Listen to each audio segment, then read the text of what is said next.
और इस वक्त की बड़ी खबर आपको बता दें, वोटर लिस्ट रिवीजन पर रोक से इनकार, सुप्रीम कोर्ट का रोक लगाने से इनकार। ये बड़ी जानकारी सामने आ रही है। आधार कार्ड, वोटर आईडी कार्ड शामिल हो, सुप्रीम कोर्ट की ओर से ये कहा गया है। अगली सुनवाई 28 जुलाई को होगी। तो ये बड़ी खबर आपको हम बता रहे हैं, सुप्रीम कोर्ट का रोक लगाने से पूरी तरह से इनकार।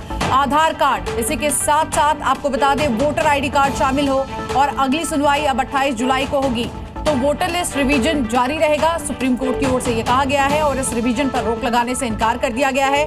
सुप्रीम कोर्ट ने साफ कह दिया है कि आधार कार्ड और वोटर आईडी कार्ड शामिल हो। इसके के साथ साथ अब इस पूरे मामले पर अगली सुनवाई 28 जुलाई को होगी। हालांकि हम देख रहे हैं इस मामले पर लगातार किस तरह से राजनीति भी हो रही है, लेकिन अब सुप्रीम कोर्ट से ये बड़ी जानकारी सामने आ रही है। इस पूरे मामले पर अगली सुनवाई 28 जुलाई को होगी, लेकिन उससे पहले आपको बता दें कि वोटर लिस्ट रिवीजन पर रोक से सुप्रीम कोर्ट ने इनकार कर दिया है। उन्होंने साफ तौर पर कहा कि आधार कार्ड, वोटर आईडी कार्ड शामिल हो। ये बड़ी जानकारी इस वक्त की हम आपको दे रहे हैं। तो देखिए, बड़ी खबर आपको बता दें, बिहार में जिस तरह से आगामी विधानसभा चुनाव है और उसको लेकर लगातार वोटर लिस्ट रिवीजन को लेकर यहां पर लोग राजनीति कर रहे थे, सियासतदान बार बार इस पर बयानबाजी कर रहे थे, पर सभी की निगाहें इस पर भी थी कि सुप्रीम कोर्ट में आखिर इस पूरे मामले पर क्या सुनवाई में कहा जाएगा। और जो जानकारी छनकर सामने आ रही है वो यही कि वोटर लिस्ट रिवीजन पर रोक से इनकार किया गया है। सुप्रीम कोर्ट ने साफ तौर पर इनकार कर दिया है और इसी के साथ साथ आधार कार्ड, वोटर आईडी कार्ड शामिल हो, सुप्रीम कोर्ट की ओर से यह भी टिप्पणी की गई है। और साथ ही साथ कहा गया है कि अब अगली सुनवाई इस पूरे मामले पर 28 जुलाई को होगी। इन सब के बीच बिहार में चुनाव का माहौल है और पक्ष और विपक्ष लगातार इस पूरे मामले को मुद्दा बनाती हुई नजर आई है। इसी के साथ साथ आप देखिए कि कई बार हमने देखा है प्रदर्शन भी किया गया है।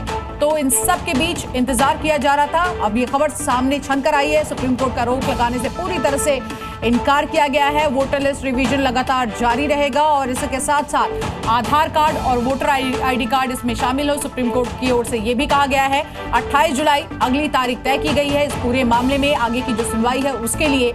लेकिन अब ये देखना भी होगा, क्योंकि बिहार में जिस तरह से इलेक्शन है और उसको देखते हुए लगातार इसको मुद्दा बनाया जा रहा है, एक बड़ा मुद्दा बनाया जा रहा है। तो अब सुप्रीम कोर्ट की ओर से जो ये टिप्पणी की गई है और जो कहा गया है उसके बाद क्या कहते हैं ये भी कहेंगे। और भी एक जानकारी आपको बता दें, कोर्ट ने सुझाव दिया है किस तरह से कि पहचान पत्र, राशन कार्ड को भी पहचान पत्र के जरूरी डॉक्यूमेंट्स में शामिल किया जाना चाहिए। तो ये बड़ी जानकारी हम आपको दे रहे हैं। और देखिए, वोटर लिस्ट रिवीजन को ही मुद्दा बनाया था विपक्ष ने, यहां तक कि महाराष्ट्र में जो चुनाव हुआ उसको लेकर भी राहुल गांधी प्रहार करते हुए नजर आए। लेकिन इन सब के बीच सुप्रीम कोर्ट में ये पूरा मामला पहुंचा और अब सुप्रीम कोर्ट ने साफ तौर पर कह दिया है कि जो वोटर लिस्ट रिवीजन हो रहा है उस पर रोक से मैं इनकार कर रहा हूं। यहां पर सुप्रीम कोर्ट की ओर से कहा गया कि हम इस पर इनकार करें। सीधे रुख करते हमारे सहयोगी प्रशांत, इस पूरे मामले को मुद्दा बनाया गया था, लेकिन सुप्रीम कोर्ट की ओर से जो कहा गया है, राजनेता क्या इसको मानेंगे, खासकर विपक्ष के?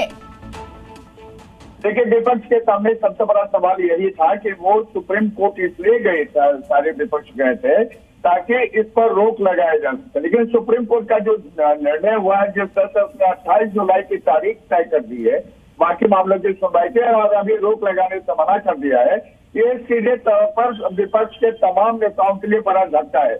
आपको बता दें, एक दिन पहले यानी कल ही यहाँ पर पटना में बड़ा चक्का जाम किया गया था पूरे बिहार को, और खुद राहुल गांधी और तेजस्वी यादव सड़क पर उतरे थे। उन्होंने मांग की थी कि जो वोटर पुनरीक्षण कार्य चल रहा है उस पर रोक लगानी चाहिए।